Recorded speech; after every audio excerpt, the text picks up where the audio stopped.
तेरे बगैर जी नहीं लगता। तो माँ ने क्या कहा था? कहा था बेटे मुझे जिंदा न करना। कहा क्यों? कहा मुझे मौत की सख्ती बर्दाश्त करने की दोबारा ताकत नहीं है। अल्लाह अकबर। कहां खड़े हम लोग? उन्होंने कहा था कि मुझे मौत की सख्ती बर्दाश्त करने की मुझ में ताकत नहीं है। कहा बेटे जो पहला झटका लगा था ना मौत के वक्त, आज तक उसकी कड़वाहट मेरे हलक के अंदर मौजूद है। किधर खड़े हम लोग? सारी शोहरत के पीछे जरा सा चमक दमक वाला बंदा मिल जाए, ला जरा एक फोटो खिंचवा, कल नेट पे डालना है। जानते हो क्या देंगे हमें? कुछ नहीं, कुछ भी नहीं। बेटियों के दुपट्टे उतर गए और हमें फख्र है कि मेरी बहन के 70,000 फॉलोवर हैं। भाई कह रहा है कि मेरी बेटी की रील 24 घंटे के अंदर, बाप कह रहा है कि 25,000 पार कर जाती है। मैंने कहा तूने रील देखी है? ये जो कंधे पे कलम लेके बैठे इनका कलम देखा है कभी गौर किया कि 70,000 मेरी बेटी के एक रील पर 24 घंटे के अंदर व्यूज पार हो जाते हैं। क्या किया है तेरी बेटी ने 70,000 लोगों के सामने? अगर कपड़े उतारे गए तो कौन सा कारनामा किया है? आज जिक्र अहले बैत की महफिल में बैठे हो, मैं पूछना चाहता हूँ हर बेटी और बहन वाले से, जब कयामत का दिन होगा मुस्तफा भी खड़े होंगे, खातून जन्नत भी खड़ी होंगी और उनकी बेटी सैयदा ज़ैनब भी खड़ी होंगी, वहीं पर सवाल उठ करके आएंगे, बता खातून जन्नत कहेगी मेरी बेटी के सामने अकबर का लाशा पड़ा था लेकिन सर से दुपट्टा नहीं उतरा, कासिम की जवानी उठ गई लेकिन हया की चादर नहीं उतरी, हुसैन के गले पे खंजर चला लेकिन शरीयत पामान न हो सकी। तुम मुझे बताओ तो सकी 70,000 फॉलोवर लेके कहां जाओगे? मुझे बताओ तो सकी क्या जन्नत की बहाली 70,000 फॉलोवर की बहाली पर मौकूफ है या उनके इशारे पर मौकूफ है? हकीकत तो ये है, तुम्हें भी कहना पड़ेगा तुझसे और जन्नत से क्या मतलब? वहां भी दूर हो, हम रसूलुल्लाह के जन्नत रसूलुल्लाह। नारे तकबीर, नारे रिसालत, मसलके आला हजरत। वाह वाह वाह, कितने दिन लगा लोगे नारे? बहुत अच्छा है। थोड़ी देर कूद लेते, वाह वाह भाई, वाह वाह भाई, वाह वाह भाई। कभी रात को लेट और अपना मुहासबा कर, क्या तू वाह वाह कहने के लायक है? हाँ, हज़रत फरमा रहे हैं हर बंदे का अपना एक रजिस्टर होना चाहिए। सुबह से शाम तक कितनी नेकियां की हैं और कितने गुनाह किए, फिर अंदाजा हो जाएगा। याद रखिएगा, लतुसअलुन्न यौमइज़िन अनिन नईम, क़यामत में एक एक नेमत के बारे में पूछा जाएगा। बता मैंने पैसा दिया था किधर लगाया? किधर लगाया? जी 16,000 के जूते खरीदे, 18,000 का कोट पैंट था। यही हिसाब देंगे। फकीरों का अपना मामला है, अपना मामला है। किसी ने मौलाए कायनात मौला अली से कहा था कि आप उतनी मजदूरी करते हैं जितने से काम चल जाए, ज्यादा क्यों नहीं करते? फरमाने लगे जायज तो है, लेकिन मैं जानता हूं दौलत अगर हराम की होगी तो अजाब, और अगर हलाल भी इकट्ठा करेंगे तो हिसाब। और अली दोनों ही चक्करों में पड़ना नहीं चाहता है। फरमाया अली ना हिसाब में फंसना चाहता है और ना अजाब में फंसना चाहता है। किधर की जिंदगी है? कहाँ कट रही है हमारी? किधर जा रहे हैं हम? अमीर हो ना पुराने नौजवानों, मैं तो ये कहता हूँ सारे कमाओ और खूब कमाओ, इतना कमाओ कि तुम किसी के ऊपर बोझ ना रहो, लेकिन इस नियत से कमाओ कि हम दूसरों का बोझ खुद उठाया करेंगे। जी जी बेशक, बहुत अच्छा। इस नियत से कमाओ कि हम दूसरों का बोझ उठाएंगे। लेकिन माफ कीजिएगा, हमारा जितना लेवल ऊंचा होता उतनी बड़े हम फिरौन बनते हैं। गलत नहीं कह रहा हूँ, गरीब बंदे की कम डिमांड है जहेज में, अमीर की ज्यादा डिमांड है ना। गरीब की बच्ची पर्दे में मिलती है, अमीर की बच्ची बेगैरती में मिलती है। गलत नहीं कह रहा हूँ। कई सारे ऐसे फंक्शंस हमने देखे कि जहाँ शरीफ बच्चियां दुपट्टे में लिपट के जाती हैं तो कोई उन्हें बहाया नहीं कहता। लोग कहते हैं देखो आज भी पुरानी सोच में डूबी हुई है, पुराना ख्याल। बताओ इस दौर में भी अभी घाटे में लिपटी पड़ी है। इस दौर में भी इसने फांसी को मुसल्लत कर रखा है। इस दौर में जिनकी जन्नती होने की जमानत मेरे नबी ने दी थी वो फिलिस्तीन की जनरेशन है। आज आप मुझे देख करके फैसला ना करें जन्नती कौन, आप नाजिर भाई को देख करके अपनी लाइन का सिलेक्शन ना करें। जिनके बारे में हुजूर ने कहा उन्हें देख ले, और फिलिस्तीन वालों के लिए मेरे महबूब ने कहा था कि कुर्बे क़यामत एक जमात होगी जो फिलिस्तीन की हिफाजत में लड़ती रहेगी और आखिरी सांस तक लड़ेगी। फरमाया था वो सारी जन्नती होंगे। मिंबरों पर बैठने वालों को जन्नती नहीं कहा मेरे नबी ने इस दौर के। ये नहीं कहा कि जो उस वक्त के जुब्बे कुब्बे वाले हों उनके साथ हो जाना। हुजूर ने उन्हें कहा है जो सर कटाने के लिए खड़े। मैं उसी फिलिस्तीन की बात करना चाहता हूं। एक बच्ची से इंटरव्यू में पूछा था हर वक्त नकाब में क्यों रहती हो, तो उसने कहा था तुम तो जागते की बात करते हो, हम तो सोते भी नकाब में हैं। शायद ये जुमला पूरी कौम के लिए सबक बन जाए, पूरी कौम के लिए सबक बन जाए। बुजुर्ग से किसी ने कहा था नसीहत फरमा दे, उन्होंने कहा था जिन्हें जनाजे नसीहत नहीं कर सकते उन्हें तकरीरों से सीधा नहीं किया जा सकता है। अब ये तो कानों के चस्के रह गए, भाई उसे बुलाओ उसे सुन ले, उसे बुलाओ उसे सुन ले, उसे बुलाओ उसे सुन ले। ये कानों के चस्के सिर्फ हमारे। जिन्हें जनाजे नहीं सुधार सके उन्हें मौलवी सुधारेगा। जो मैयतों को देख के अपना ठिकाना ना समझ सके उनके ठिकाने हम बताएंगे। जो कब्रिस्तान में खड़े होकर ठट्टे लगाएं वो जलसों में आके सुधर जाएंगे। हिसाब लो कभी अपने आप से। उस बच्ची ने बड़ी बात कही थी नासिर भाई, उसने कहा था हम तो सोते भी हैं तो नकाब पहन के सोते हैं। कहा क्यों? का पता नहीं कब कौन सा बम आके इमारत पे गिरे और हम उसमें दब के मर जाएं। का जब मरेंगे बम गिरेंगे तो लोग हमारी लाशें निकालने दौड़ेंगे। हमें हुजूर से इतनी गैरत आती है कि हम ये चाहते हैं कि हमारी लाशों पे भी लोगों की नजर पड़े तो बेपर्दा लाशें नहीं होनी चाहिए। कहां खड़े हैं? हमारी गोद में सलाहुद्दीन है, हमारी गोद में मोहम्मद बिन कासिम।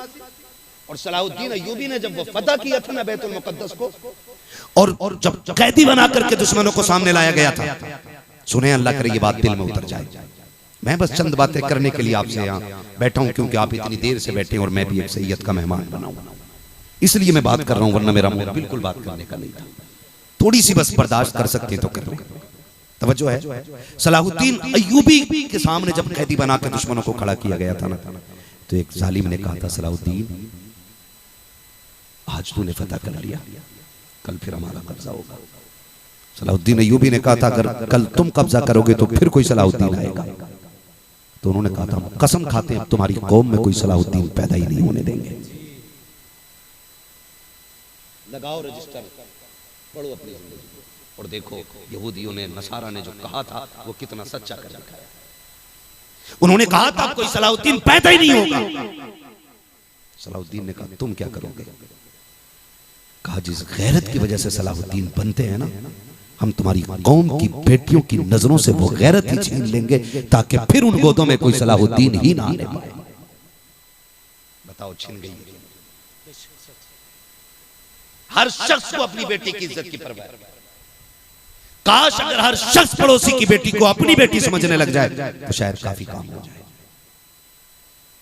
अपनी बेटी पे डांट डपट करके दूसरी की बेटी की रील को लाइक करने वालों, तुम्हें क्या लगता है तुम किसी की बेटी को नंगा करके देखोगे और तुम्हारी बेटियां पर्दों में रह जाएंगी?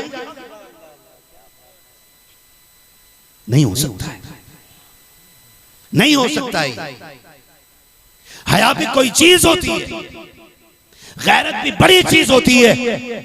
और याद रखो मैं आज हूं कल नहीं होऊंगा, ये आज है कल नहीं होगा। ये दुनिया चलती रहेगी जब तक क़यामत का ऐलान ना हो जाएगा।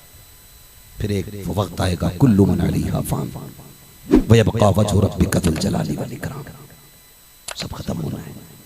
हुए नाम वर बेनिशान कैसे कैसे, ज़मीं खा गई आसमां कैसे कैसे। कल तेरा मेरा भी 40वां होना है। बरसी नहीं ना हम कल थे न कल होंगे, सिर्फ बैठे तो हैं। और कब तक हैं ये ना आप जानते हो ना मैं जानता हूं।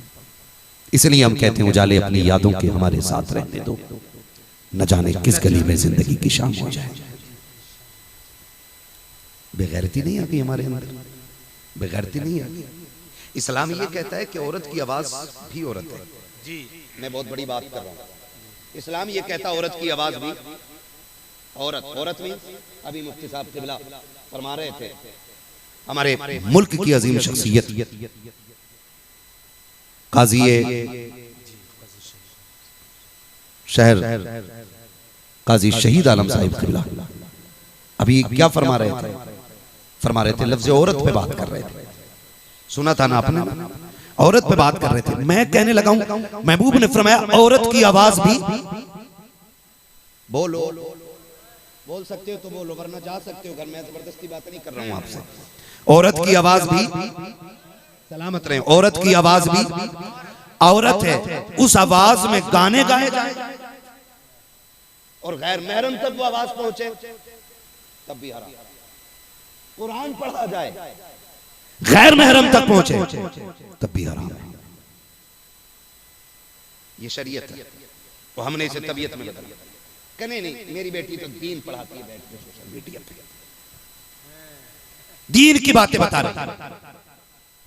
जो इस्लाम बेटी को कुरान जोर से पढ़ने की इजाजत नहीं देता, वो सोशल मीडिया पे आकर के इस्लामिक बातें बयान करने की इजाजत कैसे दे सकता है? और याद रखना, जिसने इस्लाम की हदों को तोड़ा है वो कभी बख्शा नहीं गया है, कभी नहीं बख्शा गया। अभी वक्त है, बचा लो बेटियों को, अभी वक्त है, बचा लो नस्लों को। मेरी कौम के नौजवानों, अगर घटिया से घटिया शक्ल वाला भी और बद से बदतर बंदा भी कोई अजीब हरकत सोशल मीडिया पे कर देता है, 3 दिन में हीरो बन जाता है। हाँ, 3 दिन में हीरो बन जाता। मैं नाम नहीं बताऊंगा, मिंबर रसूल है, मैं इसका लिहाज करूंगा, वरना कितने नाम आए और चले गए, इसलिए कि ये झूठे लोगों ने झूठी शोहरतें दी थी। एक सच्चा आया था, 800 साल बीत गए, आज भी अजमेर में जिंदा है, इसलिए कि उसकी शोहरतें सोशल मीडिया और झूठों की बुनियाद पे नहीं, बल्कि मदीने वाले मुस्तफा की चौखट से मिलने की बुनियाद।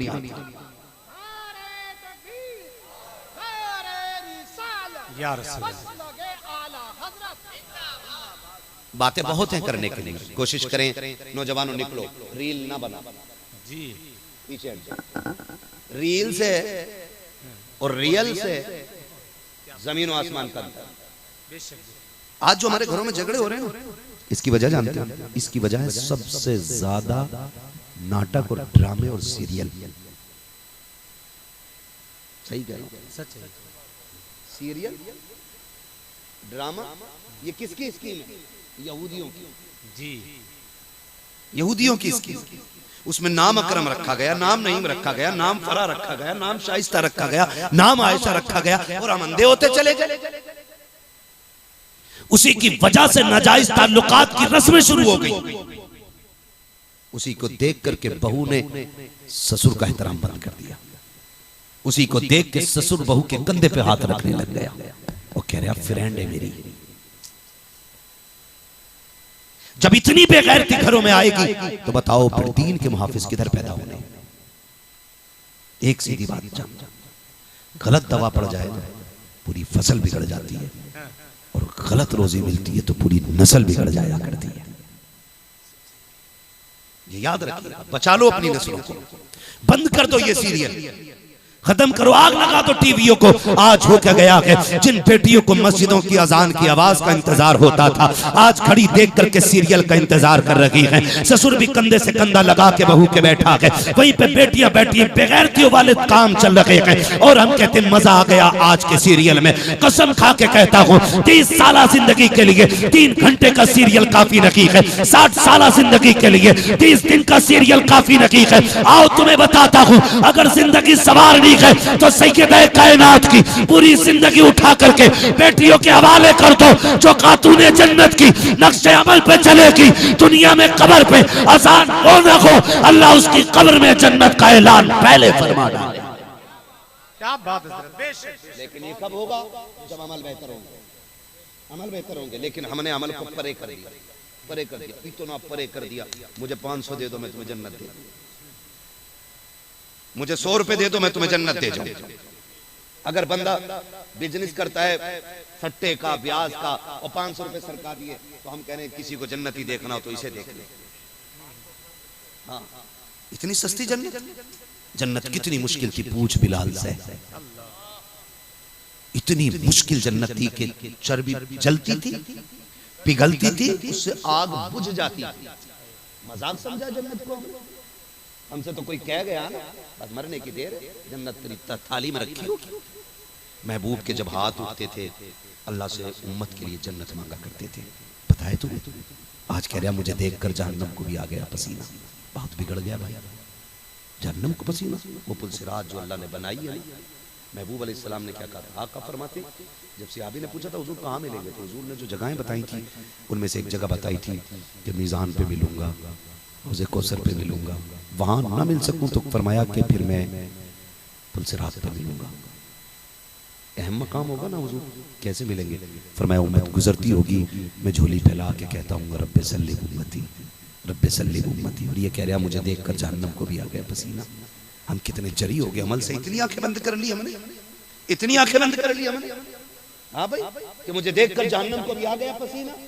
हमने शराबियों को जन्नती कहा, हमने ब्याज वालों को जन्नती कहा, हमने हराम कमाइयों वालों को जन्नती कहा। इतनी सस्ती जन्नत नहीं है। हजरत बिलाल को अंगारों पे रखा जाता, चर्बी पिघलती उससे अंगारे बुझ जाया करते थे, लेकिन बिलाल की जबान से अल्लाह अल्लाह की सदाएं बंद नहीं होती थी। मुझे बता तेरा अमल मजबूत है या नबी के बिलाल का अमल मजबूत है? अबू बकर सिद्दीक ने आके कहा था यार बिलाल आहिस्ता आहिस्ता अल्लाह का नाम ले लिया कर, मुस्तफा को आहिस्ता पुकार लिया कर, ताकि ये तुझे जुल्म ना करे, तुझे सताए ना। 3 दिन चुप रखे, फिर तीसरे दिन मार पड़ रही है। कहा मैंने तुझे मशवरा दिया था कि चुप के अल्लाह का नाम लिया कर। बिलाल ने कहा था यार अबू बकर तुझे क्या बताऊं, जब तक उसके नाम पे चोट ना खाऊं मुझे कलमा पढ़ने में मजा आता ही नहीं। और हम राहत ढूंढ रहे, बीजेपी से हाथ मिला ले, राहत हो जाए, कलमा पढ़ने में फला पार्टी से मिल जाओ, वहां से सुकून हो जाएगा। कहते हैं जब तक दर्द ना हो ना कलमे में मजा ही नहीं आता। क्या बात। और किसी ने हजरत बिलाल से कहा था बिलाल, ओ बिलाल बड़ी बातें करता महबूब की, इतना पीटा जा रहा है, महबूब तुझे छुड़ाने नहीं आ रहा है? आज तो जरा सी तकलीफ आ जाए तो लोग मुसलमान ही बचे थे मुसीबत के लिए, हम तो देखो गोश्त खाने वाले और हम पे ही मुसीबत आ रही है। कुरान कहता है तुम ये गुमान करते हो कि तुम ईमान लाओ और फिर तुम आजमाए ना जाओ, गुमान करते हो। एक एक बंदे को आजमाया जाएगा, जो भी ला इलाहा इल्लल्लाह कह चुका है ना, समझो उसे सुई के नाके में गुजरना है। तैयारी रखनी है, तैयारी इतनी सस्ती जन्नत नहीं है जितनी हमने बांट रखी है, बांट रखी है। सोचे जरा, बिलाल से कहा था बिलाल महबूब तुम्हारा है, इतने नाम लेते हो और उसको तरस नहीं आता, वो तुम्हें छुड़ाने नहीं आता। तो उस पे भी हज़रत बिलाल ने कहा था चुप हो जाओ, जब तू बाजार जाता है ना तो हांडी को बजा बजा के देखता है कच्ची है कि पक्की है। फरमाया तू हांडी खरीदने से पहले बजा के देखता है तो मेरा महबूब क्या बिलाल को बजा के नहीं देखेगा कि बिलाल कच्चा है कि पक्का है? देखेगा नहीं कि कच्चा है पक्का है।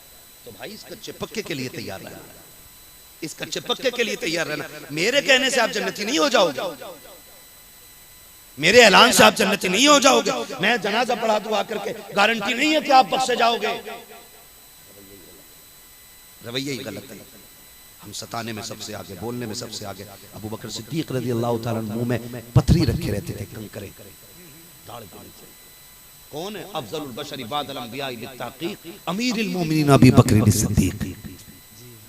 इतनी अज़मतों वाला शख्स जो मुस्तफ़ा का यार गार भी है और मुस्तफ़ा का यार मज़ार भी है, जिसके बारे में मेरे नबी ने कहा था क़यामत में जब उठूंगा ना मैं, मेरे एक हाथ में अबू बकर का हाथ होगा, दूसरे हाथ में उमर का हाथ होगा। वो मुंह में पथरी रख के रहते थे, क्यों? का डर लगता है कहीं मेरी जबान क़यामत में मुझे फंसवा ना दे, फंसवा ना दे। आज जितना बड़ा बिगड़ैल है ना, उतनी बड़ी बातें चौक में बैठ के करता। अरे छोड़ो मौलवियों की बातें, ये तो 14वीं सदी के मौलवी है। मौलवी चल यार बिगड़ा हुआ सही, तू अपनी तो फिक्र कर। मैं नहीं कहता हूं मुझे अच्छा को, मैं कहता हूं अपनी। कौन कह रहा था? एक भेड़िया कह रहा था कि 14वीं सदी के मौलवियों से तो अल्लाह ही बचा। तुझे किताब भी मिली तो भेड़िए की मिली। क्या लेके चले हो भाई? किधर जा रही है हमारी कौम? नौजवानों बदलो अपने आप को, डरो अल्लाह से, खशियत पैदा करो। और खशियत का अव्वल मरहला ये है कि जब भी कोई काम करो, कदम उठाओ तो सोचो ये कदम मेरे रब को पसंद है कि नहीं। बस इतना करना है। कोई बहुत बड़ी तस्वीर आपने नहीं लेनी है जो और बैंत लेके यूं नहीं चलना है और 10-12 गाड़ियां आगे पीछे नारे नहीं होने चाहिए। ये जरूरी नहीं, एक एक कदम उठने से पहले सोच लिया करो ये कदम मेरे मुस्तफा को पसंद है कि नहीं, ये जो लिबास पहन रहा हूं ये नबी को पसंद है कि नहीं, मैंने जो चेहरा बनाया है ये मुस्तफा को पसंद है कि नहीं, मैं जो जुमला बोलने जा रहा हूं ये शरीयत की हद के अंदर है कि नहीं। तेरी जबान से कहीं ऐसा ना हो किसी का दिल टूट जाए और तू दिल तोड़ के कब्रिस्तान जाए, तेरा बेटा कब्र पे खड़े होके कहे मेरे बाप पे किसी का एहसान हो, किसी के ऊपर मेरे बाप का कर्जा हो या मेरे बाप पे किसी का कर्जा हो, माफ कर दिया जाए। आज तेरे बेटे के कहने से कुछ नहीं होगा। जब ये कफन पहन के घर से चला गया तेरे बेटे ने माफी मांगी है, मसीहत का नकीब कह रहा था आज ऐलान से कुछ नहीं होने वाला है। ये मौके मैंने बार बार दिए थे जब इसने चौक में खड़े होकर के एक गरीब को धक्का दे के हटाया था। दुनिया भूल गई लेकिन मेरी किताब में लिखा हुआ है जब इसने किसी कमजोर को गाली दी थी दुनिया भूल गई है लेकिन मेरी तकदीर के कलम ने लिख दिया था एक एक लम्हे का हिसाब होगा। आया के कब्र में आज इसी लम्हे का इंतजार था। आज बेटे की माफी काम नहीं आएगी, खानदान की माफी काम नहीं आएगी। ओ मेरे अजीज आखिरी सांस से पहले अपने दुश्मनों से माफी मांग लो, दोस्तों से माफी मांग लो, वरना याद रखना ऊपर अज़ानें होती रहेंगी नीचे मारे पड़ती रहेंगी। हुकूक अदा करके जाना, खुदा की कसम जो बंदे का हक अदा करके जाएगा अल्लाह अपने हक माफ करके उसकी कब्र को रोशन फरमा दे। बहुत अच्छा हजरत, जिंदाबाद जिंदाबाद, बहुत अच्छा, सुभान अल्लाह।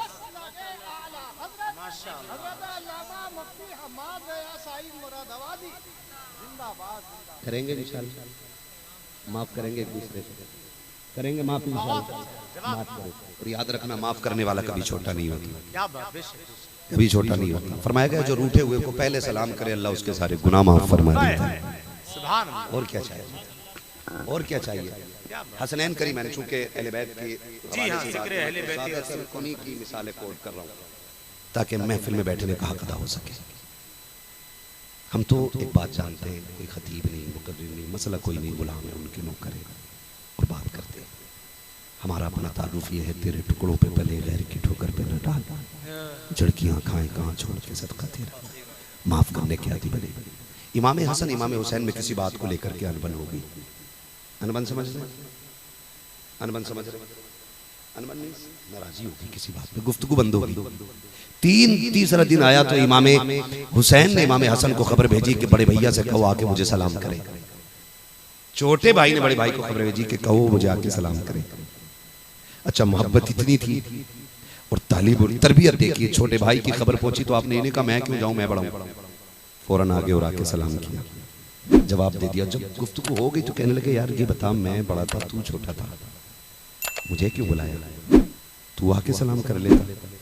तो इमाम हुसैन ने मुस्कुरा के कहा था आप बड़े हैं। और नाना ने फरमाया जो पहले किसी को सलाम करेगा नाराज भाई को अल्लाह उसे जन्नती बना देगा। इमाम हुसैन कहते मेरी तमन्ना ये थी कि मुझसे पहले मेरा भाई हसन जन्नत में जाए। ये प्यार तक़सीम कीजिए, माफ कीजिए। हम गैरों को क्या माफ करेंगे, हम सगों को माफ नहीं करते।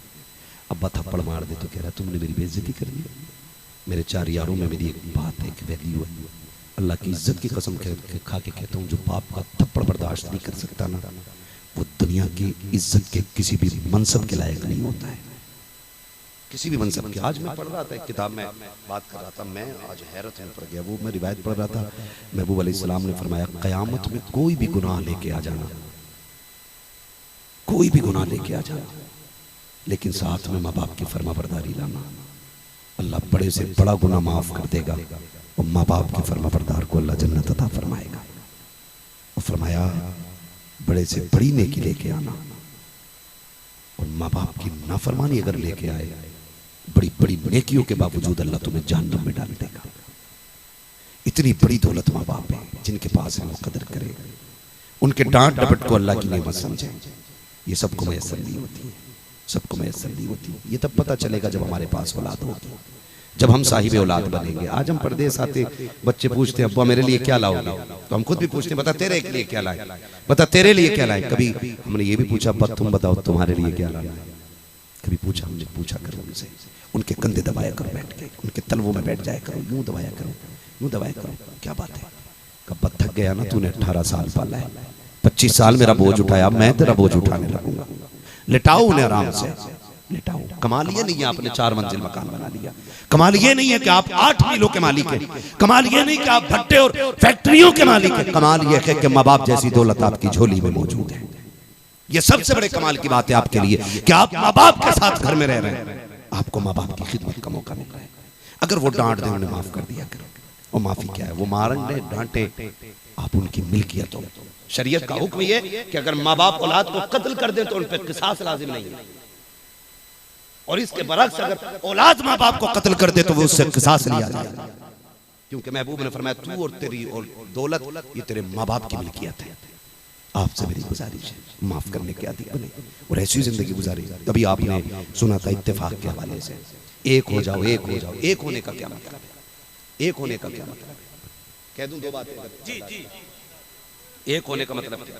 आज हम जिस मकाम पे खड़े हैं ना, सही बात यह है कि आज हम बिखरे हुए, आज हम बिखरे हुए, आज हम बिखरे हुए।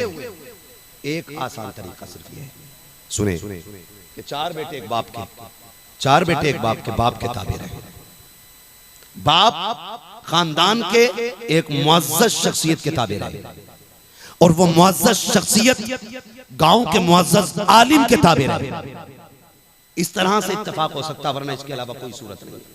हमारी कौम एक प्लेट चावलों पे लड़ जाती है जी। 5 रुपए का शादी कार्ड फैसले करेगा कि किसको साथ बैठना है और किसको नहीं बैठना है। 114 सूरतों वाला कुरान हमारे बीच में इतनी वैल्यू नहीं रख रहा है इस दौर में जितने 5 रुपए का कार्ड रख रहा है। ये कड़वी सच्चाई।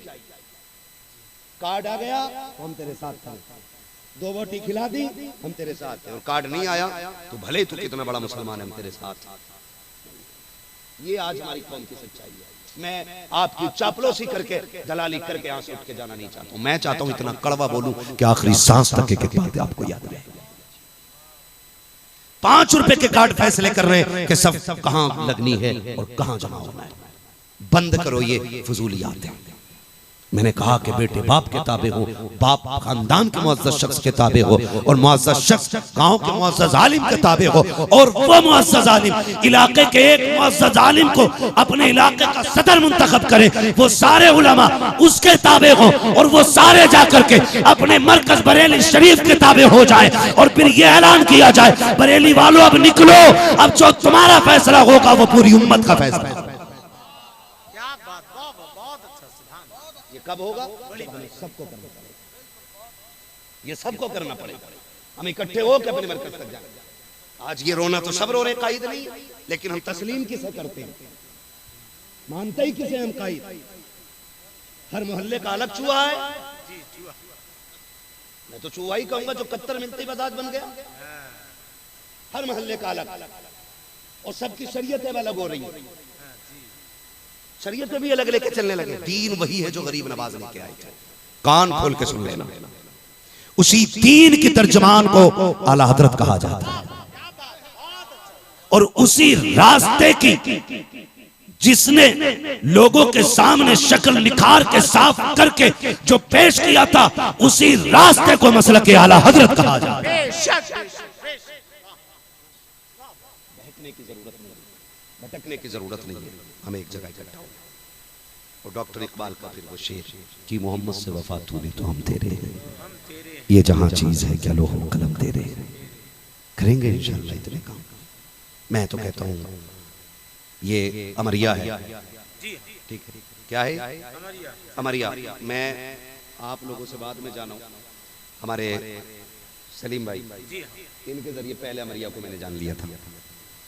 एक बात आपसे कह जाऊं, आप अगर अपने स्कूल भी ना बना सको, अपने मदरसे भी अगर आप ना बना सको ना, तो इतनी मेहरबानी जरूर करना कि आपके शहर में जो बच्चा पढ़ लिख करके अच्छे नंबर लेके आ रहा है ना, जैसे आज जलसा किया था ना, एक महफिल ऐसी रखना, और गांव के टॉप बच्चे को कौम की तरफ से इनाम से जरूर नवाजना, उसकी हौसला अफजाई करना, एक कुर्सी डालना, कहना ये 98% नंबर लेकर के आया, इसे कौम मिलकर के अपनी तरफ से एक लैपटॉप गिफ्ट कर रही है, इसकी तालीम का खर्चा कौम उठाएगी, इसको आगे भेजने की जिम्मेदारी आज से हम ले रहे हैं।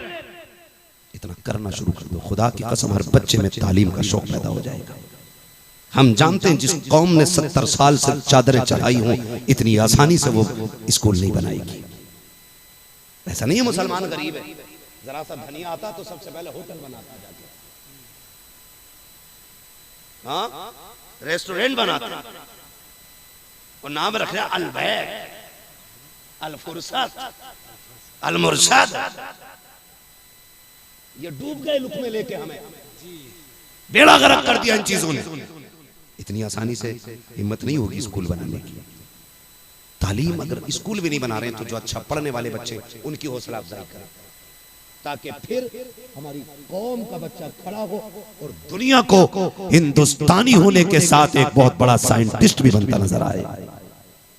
ये आपसे मेरी गुजारिश है, हमारी कौम के बच्चे साइंटिस्ट भी हो, इंजीनियर भी हो, मास्टर भी हो, कलेक्टर भी हो, एमबीबीएस भी हो, आईपीएस भी हो, ये सारी डिग्रियां होनी चाहिए। लेकिन ये कब होंगी? जब हौसला अफजाई करेंगे। एक उर्स के लिए हम 4 साल चंदा करें, गलत नहीं कह रहे। और शादी करने के लिए ना बेटी की बाप हर चौक में भीख मांग लेता है, लेकिन कौम के लिए हमारी कौम खड़े होने के लिए तैयार नहीं। बदलो अपने रवैये, अच्छी कौम दो, एक अच्छी नस्ल दो। अब आप अच्छी नस्ल देंगे तो फिर हमारा हिंदुस्तान अच्छा होगा। हम जो बदनाम है ना, अपने कारनामों की बुनियाद पर बदनाम है, वरना इस्लाम तो इतना प्यारा मजहब है, जिसने इसे करीब से देखा है वही कलमा पढ़ के मुसलमान हो गया है। हमारा मजहब इतना प्यारा मजहब है, इसलिए खुदा बदलिए अपने आप को। फरमाया गया वातसिमू बिहब्लिल्लाहि जमीआ, अल्लाह की रस्सी को मजबूती से थाम लो। भाई सलीम रजा पीली बीती बच्चियों की तालीम का इंतजाम किए हुए हैं, हम अपनी बच्चियों को तालीम दें। उस पर तवज्जो इसलिए नहीं देते, हम एक सीधी सी बात कह देते हैं, बेटियां पराया धन होती हैं। बेटे को पढ़ाने पे 5 लाख लगा लेता, बेटी की 5000 फीस नहीं देता, क्या फायदा, पराए घर चली जाएगी। सुन भाई, पढ़ा बेटी को भी इसलिए कि बेटा पढ़ेगा ना तो याद रख, बेटे जायदाद के वारिस होते हैं, बेटियां बाप के प्यार की वारिस होती हैं। अगर यकीन ना हो तो मस्जिद में जाकर देखना, रोज फजर के बाद 50 लोग तुम्हें कुरान पढ़ते मिलेंगे, लेकिन फिर करवट में बैठ के उनके उठे हाथ देखना, कोई ये नहीं कहेगा अल्लाह इस कुरान का सवाब मेरे बाप को अता कर। पढ़ेगा होता है, ऐसे फूंक मारेगा जैसे सारी बरकतें कहीं उतार दी और फट फट फट चल देगा। लेकिन इसके बरक्स बेटियों को देखना, माँ तो है ना सबके घरों में, है तो देख, माँ जब भी कुरान लेके बैठती है, अपनी उम्र 70 साल आ गई है, और जब कुरान मुकम्मल करती है ना, झोली फैला के आंखें भिगो के कहती है अल्लाह इसकी बरकत मुझे मिले ना मिले, उस बाप को जरूर देना जो मजदूरी करके मुझे पढ़ाता रह गया था। ये बेटियां होती हैं कि आपको आखिरी सांस तक याद रखती हैं, और एक हमें इन्हें पराया धन कह के नजरअंदाज कर देते। करने को तो बातें बहुत थी, लेकिन वक्त और तबीयत उतना साथ नहीं दे रही। फिर भी लगभग घंटे भर के करीब मेरी बात होने वाली है। तूफान नूह लाने से आखिर क्या फायदा, एक अश्कील बहुत है अगर कुछ असर करे। आज जिक्र अहले बैत है, याद रखिएगा कायनात की सबसे पहली हाफिजा को सैयदा, सबसे कम उम्र में हाफिजा बनने वाली शख्सियत को सैयदा ज़ैनब रज़ियल्लाहु ताला अन्हा कहा जाता है। सबसे कम उम्र में 6 साल की उम्र में मुकम्मल कुरान की हाफिजा बन गई है। ऐसी शख्सियतें पढ़े आप, देखें आप, तालीम बड़ी चीज है, पढ़ाई है। हुजूर ने अपनी बेटी सैयदा कायनात को दीन दिया, और ऐसा दिया कायनात की सबसे बड़ी मुफ्तिया बनी है। हाँ, उम्महातुल मोमिनीन को भी अगर कुछ मामलात दरपेश आते थे तो वो सैयदा कायनात की बारगाह में हाजिर हो जाती थी। हाँ, और अगर सैयदा कायनात के हवाले से पूछना होता था तो वो उम्महातुल मोमिनीन की बारगाह में जाते थे, खास करके आयशा सिद्दीक़ा रज़ियल्लाहु ताला अन्हा की बारगाह में। उनसे पूछते थे तुम बताओ सबसे ज्यादा हुजूर की तरह कौन लगता है? वो कहती थी दुनिया में अगर किसी को देखना है तो हुजूर की बेटी खातून जन्नत फातिमा को देखो, जो किरदार में और गुफ्तार में रफ्तार में सबसे ज्यादा अपने बाबा से मिला करती है। आज हम देखें तो हम किस जगह पे खड़े, कहने को बहुत सारी बातें, एक हंगामा या महशर हो तो भूलूं उसको, सैकड़ों बातों का रह के ख्याल आता है। नौजवानों अपने घर की बहन बेटियों की रील्स पे पाबंदी लगाओ। ये रील्स कहां से शुरू? सबसे पहले स्टोरी से शुरू होती है। घर की एक शादी का फोटो भाई वायरल करता है, उसमें बहन खड़ी होती है। जब भाई ने ये जरा सा सुराग खोल दिया ना, फिर पूरी दीवार बहनें गिरा देती है, फिर रास्ते नहीं रुकते। कुछ नहीं, वो कजिन की शादी की फोटो डाल दी होगी किसी ने। कैसे डाल दी? इतने बेगैरत कैसे हो सकते हैं? हमारे घर की गैरत दूसरों के फोनों में घूमती फिरे। हद तो तब हो जाती है जब अपनी बीवी की वीडियो बनवाता है मर्द खड़े होके बाहर, और कैमरे वाला गाड़ी, और मर्द बाहर खड़ा, और फिर वो वीडियो दोस्तों में तकसीम की जाती है। हाँ, वो पोस्ट की जाती है। फिर वलीमे में आने वाले कहते हैं भाभी की वीडियो भेज देना, तो बड़ा खुश है जैसे प्रमोशन हो रहा है। ये हालात है हमारी कौम के। इससे बड़ी बेगैरती की मिसाल क्या होगी? ऐसे 70 लाख कमाई पे महीने की लानत है जो घर की इज्जत बेच के हो रही है। हमें वो चटनी पसंद है जिसमें घर की इज्जतें महफूज रहती हैं। कह आप भाभी की वीडियो भेज देना। हाँ हाँ, इनको जरूर भेजना, इनको जरूर भेजना। जब वो वीडियोस भेजी जाती हैं, तेरे घर की इज्जत कितने घरों में नीलाम हो रही है। कुछ तुझे अंदाजा, तूने एक को भेजी, एक ने 2 को भेजी, 2 ने 5 को भेजी, 5 ने 10 को भेजी। तू बड़ा ताज लगाए घूम रहा था, मुखिया है, प्रधान है, चौकीदार है, लेकिन ये भूल गया तेरे घर की इज्जत रात के 12 बजे किसी के बिस्तर पे वीडियो पे जूम करके देखी जा रही है, और तू गैरत की बात कर रहा है। तुझे गैरत क्यों नहीं आती है? तुझे पता क्यों नहीं है हया दुनिया की सबसे बड़ी दौलत को कहा जाता है, पर्दा दुनिया की सबसे बड़ी दौलत है। आज तुझे अली की बेटी की कहानी सुनाऊं। दुनिया सैयदा ज़ैनब कहती है आखिरी वक्त में आपके शोहर ने आपसे कहा था ज़ैनब तबीयत अलील है, चल के दवा ले ले। आप कहती है नहीं, मैं पर्दा नहीं छोड़ सकती। शोहर ने कहा था मुस्तफा की शरीयत है, इजाजत देती है तबीयत बिगड़ जाए तो तबीब को दिखाया जा सकता है। आप रो के कहती है आपने सच कहा है, एक शरीयत वो है जो तुम सुना रहे हो, एक शरीयत वो है जो मैंने करबला में देखी थी। कहा कौन सी शरीयत? कहा मेरे हुसैन ने कहा था ज़ैनब सर कटे तो कट जाए लेकिन तेरे सर से दुपट्टा नहीं उतरना चाहिए। कहा मेरे सरदार मैं मर तो सकती हूँ लेकिन पर्दा तोड़कर डॉक्टर के आगे नहीं जाऊंगी, ताकि कल कयामत में अपने बाप से कह सकूं अब्बा तेरी बेटी ने पर्दे का हक अदा करके दुनिया को नमूना पेश करके दिखा दिया। बहुत अच्छा यार हजरत। नारे तकबीर, मसलके आला हजरत, सर जमीने अमरिया, जिक्र अहले बैते रसूल कॉन्फ्रेंस और से सैयद अबरार मियां करेंगे इंशाअल्लाह। ये काम वादा करेंगे, वादा करें। बहुत हद हो गई है, तकरीरें बहुत हो गई, जलसे बहुत हो गए, हद हो गई। अब सबको अमल करना पड़ेगा। सारे खतीब बन जाए, सारे मुबल्लिग बन जाए। ये कभी नहीं हो सकता कि मिंबर पर बैठने वाला आपके दरवाजे पे आके पहरा दे, मिंबर पे बोलने वाला आपके घर की जिम्मेदारी उठाए। ये कैसे होगा? और इसकी सबसे बड़ी वजह यह है कि भाई बेगैरत हो गए। बुरा न मानिए, जब भाई एनर्जी ड्रिंक के नाम पे शराब पी के धुत पड़ा रहेगा, बहन किधर जा रही है, फिर पर्दे की रखवाली कौन करेगा? नौजवानों अगर ये शौक है तो बंद कर दो। 3-3 बजे तक मोबाइल चलाने बंद करो, ईशा पढ़ के सो जाया करो, जल्दी उठ जाया करो फजर में, ताकि उम्र में भी बरकत हो, रिस्क में भी बरकत हो। वरना उम्रें भी घट जाएंगी और रोजी तो खत्म हो ही गई है। ये क्यों आ रहे हैं अज़ाब? ये अल्लाह की तरफ से आ रहा है। बदले अपने रवैये, सुबह उठे अल्लाह रसूल को राजी करें, बेटियों से कहें नंगे सर रोटी नहीं बनानी है, खाना भी बनाना है ना तो फिर बिस्मिल्लाह पढ़ के बनाना है, ताकि एक एक लुक़मे में रब के जिक्र का नूर पैदा हो जाए। ये बस इतना लाजिम कर लो। बहुत बड़ी बात मैंने आपसे नहीं मांगी है। हम कभी ये नहीं सोच सकते और ये ख्याल भी नहीं लाना हमें बेटियों की कमाई खानी है। आज एक खुमार है ना बेटी को MBBS बनाना, BUMS बनाना। तालीम औरतों की ज़रूरी तो है, मगर खातून खाना हो वो सबा की परी ना हो। दिल में आ रहा है बहुत कुछ कह जाऊँ आपसे, लेकिन कभी वक्त पे बैठाओगे ना तो फिर दिल की बात है दिल खोल के करूँगा। बस अब इशारे में समझ लो। बेटियों की डिग्रियों के लालच में उनकी इज्जतों का सौदा ना करो। कितनी बेटियां नौकरियां सिर्फ इसलिए बचा पाती हैं कि उन्हें अपनी इज्जत का सौदा करना पड़ता है। मैं क्या बात आपसे करूँ? कितनी बातें ऐसी हैं कि हम खुल के आपसे नहीं कह सकते। हमारी मान लो, खुदारा मान जाओ। हम वो बोल रहे हैं जहाँ तुम सोच भी नहीं सकते हो। हम वो बता रहे हैं आपको, बेटियों की कमाई के लालच में उनकी इज्जतों के सौदे ना करो। जितनी जल्दी हो सके उनकी शादी ना करके उनकी जिम्मेदारी से बरी हो जाओ। ये मत सोचना बराबरी का नहीं मिला, बराबरी का नहीं मिला।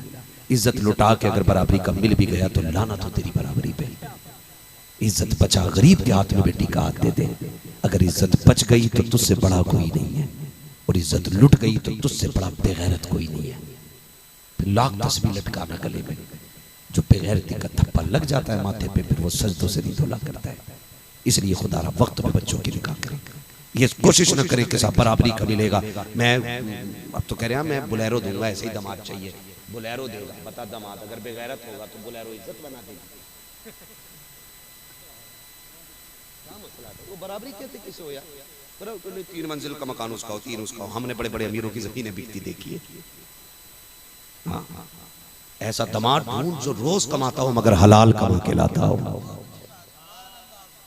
बरकत के फैसले रब करेगा, जिंदगी के फैसले रब करेगा। कब तक किसको कितना देना ये फैसले रब करेगा। तू और मैं कौन होते? वो कहता जब मैं तुम्हें दे सकता हूं तो तुम्हारी औलाद को नहीं दे सकता। तुम कौन होते हो इसमें टांग अड़ाने वाले? नहीं नहीं मैं करूंगा। मैं तू है क्या? है क्या? अगर पाबंदी लगा दूं तो लाखों की दौलत होते हुए एक घूंट जूस तेरे हलक से नहीं उतरने दूंगा। क्या करता नहीं है वो? नहीं लगा देता। मछली रखी है, पेट खराब हो गया, पक्की पकाई नहीं खा सकते, आके दिखाओ। जब वो बंद करने पे आता तो मुंह पे ताले नहीं लगाता, ऐसी पाबंदी लग जाती। तो खालिक भी अल्लाह है, मालिक भी अल्लाह है, रज़ाक भी अल्लाह है। अपने रिश्ते अल्लाह से मजबूत करेंगे इंशाअल्लाह। अल्लाह हमें अमल की तौफीक अता फरमाए और हमें अपने रब को राजी करने की तौफीक अता फरमाए। नौजवानों, बस एक आखिरी बात, रिश्ते रब से मजबूत करो, रिश्ते रब से मजबूत करो। नींद ना आ रही हो तो फिर मुसल्ले बिछा लिया करो, मजबूरी में बिछा ले मुसल्ला। नींद से नहीं उठ सकता है ना, अगर खुल गई आंख क्या मन के उठ चल मुसल्ले पे, चल मुसल्ले पे बैठ जाए, फिर रो के क्या मालिक ले मैं आ गया, गुनाह बड़े हैं लेकिन तू भी करीम है, बख्श दे मालिक, हो गई खता। इतना कह दो, वो इतना करीम है, तेरे 40 साल के गुनाहों पे ऐसा कलम फेरेगा कि दोबारा तुझे वो गुनाह क़यामत में दिखाई नहीं जाएंगे। आओ ना, पलट के आ जाओ, लौट आओ रब की बारगाह, फिर मांगो अल्लाह से इज्जत बरकत। हाँ, हजरत सुलेमान अलैहिस्सलाम ने पूछा था, मालिक बता तुझे कब तलाश करे और तू कब मिलेगा? तो रब ने फरमाया था, मुझे आधी रात के वक्त तलाश करा करो, मैं आधी रात के वक्त मिला करता हूँ। आज कितने लोग नहीं ढूंढ रहे, नहीं ढूंढ रहे, हम फैक्ट्री ढूंढ रहे हैं, रब नहीं ढूंढ रहे। अल्लाह हमें अमल की तौफीक दे। फरमाया गया वातसिमू बिहब्लिल्लाहि जमीआ, अल्लाह की रस्सी को मजबूती से थाम लो। मजबूती से थामने का मतलब ये है हुजूर के दीन पे मजबूती से अमल पैरा हो जाओ। आईने के आगे खुद को खड़ा करो। मौलवी जन्नती कह के गया, मैं भी हूं कि नहीं, जरा झांक के अंदर देखो, झांक के अंदर देखो। मौलवी तुझसे झूठ बोल देगा, नजराने लेने वाला बोल देगा, लेकिन दिल जो है ना ये अंदर से बता देगा तू गलत है। ये खुद कह देता है, ये जो जुब्बा दस्तार है ना ये ऊपर से ही है, अंदर से तू बड़ा खराब है, ये खुद बता देता। किसी से मत पूछो, अपने दिल से पूछो, और जो कमियां फिर दूर करो, फिर मरो, फिर मरने के मजे देखो। लोग रोएंगे तो हंसता हुआ जाएगा, और तेरे जनाजे की एक सदा होगी, लहद में इश्क रुखे शह का दाग लेके चले, अंधेरी रात सुनी थी चराग लेके चले, तेरे गुलामों का नक्शे कदम है राह खुदा, वो क्या भटक सके जो ये सुराग लेके चले। और आला हज़रत फरमाते तेरी नस्ल पाक में है। पढ़ सकते हो? पढ़ो ना, तकरीर 1 घंटा और बढ़ा दो, बढ़ा दो 1 घंटा और। अच्छा पढ़ो मेरे साथ, तेरी नस्ल पाक में है। वसीम भाई देखो ना बढ़वाओ, बैठ जाओ, मुझ पे भी रहम करो। मेरी तबीयत कैसी है तुम मुझे सबसे ज्यादा यहाँ जान रहे हो, तुम मेरे साथ थे, है ना? मैं आपकी मोहब्बतों की और आप लोगों की दावत की कदर।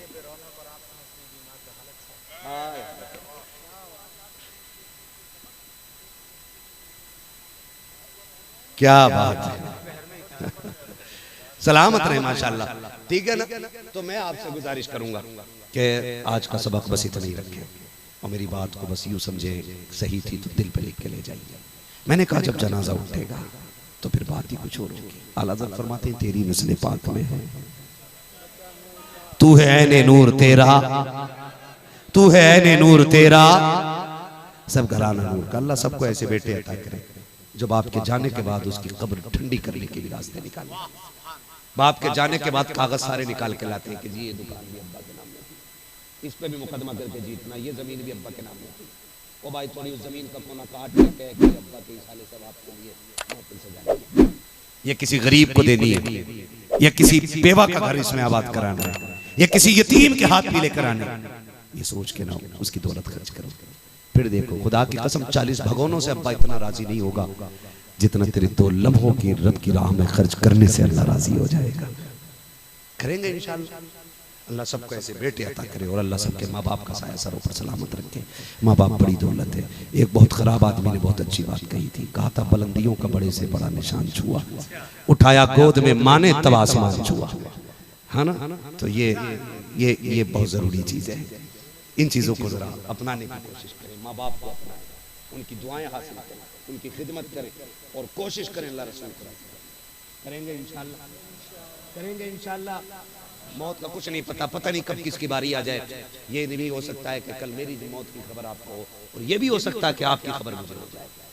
सारे लाइन में लगे हुए, आज मेरी कल आपकी बारी है। तो फिर तैयारी अल्लाह हम सबको करने की तौफीक अता फरमाए।